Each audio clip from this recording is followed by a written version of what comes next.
friends, and welcome back. I hope you're all having a good day. Now, before we begin our story, I would like to welcome those who are joining us for the first time. And if you haven't already, don't forget to click that subscribe button. Let's see this channel grow to its first 100 subscribers. Again, thank you for joining us today.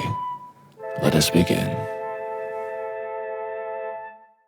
10 years ago, my really close friends and I went on a trip that I will never forget. There were 6 of us, all of us couples, and all of us friends since grade school. After high school, we all went to separate colleges, but we would meet up every summer back home. We had discussed it for 4 years. This vacation needed to be great before we all started to live our lives after college. We wanted seclusion, warm weather, beaches, and adventure. We did our research and presented our ideas, but some of my friends were still thinking too close to home. I, however, wanted to get out of the States. Makapuya Island, Coron, Philippines. Our plane arrived on Palawan Island in the early evening, and in the morning we got to boat to Makapuya. Our first night we ate and drank with the locals of Coron. We asked about the best thing to see and do around the islands. They talked of shipwrecks we could explore and beautiful waters to swim. The more we talked and drank with them, the more they began to tell legends from the island. White ladies and ghosts stuck in time from the shipwrecks of the past. Local fishermen spoke of mermaids and sirens sitting on the rocky cliffs of the outer Cayman Islands. These were the reasons the islands are sparsely inhabited and why we were warned to stay within the tourist areas of the islands.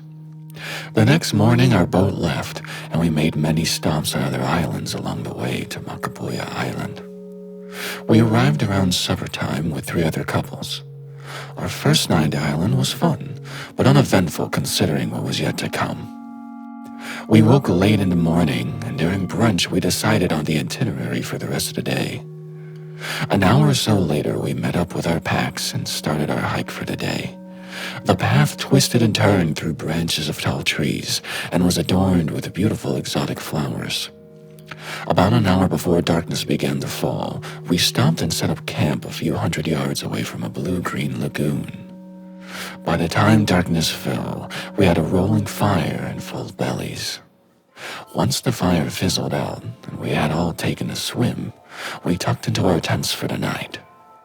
Sometime hours later, I woke up to the faint sound of a scream. Startled, I sat up and listened, but heard nothing more. I figured it was just a dream or an animal. I climbed out of the tent to go pee and walked a few paces into the woods. Once I was sure all my friends were asleep, there were no animals in my immediate area, I found a tree and did my business. As I stood, I heard twigs snapping deeper in the forest, moving closer to our camp. As far as I could tell, it was walking on 2 legs and at a somewhat lazy pace. I squatted behind a set of bushes, facing the snapping sound as I slunk slowly back to our tent. Once I reached the tent, I stood up to look back into the woods as I slowly unzipped the zipper. About 500 feet into the trees, a large woman-like creature stood with a large rack of antlers and jagged wings stretched out from its back.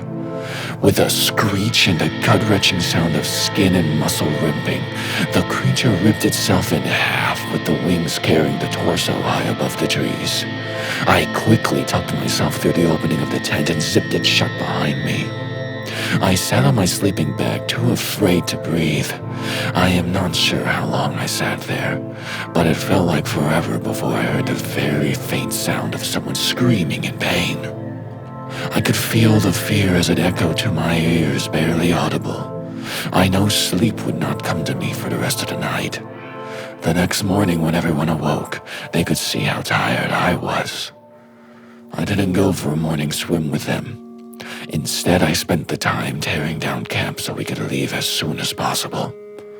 I was afraid to tell my friends what had happened, because I could barely believe it myself.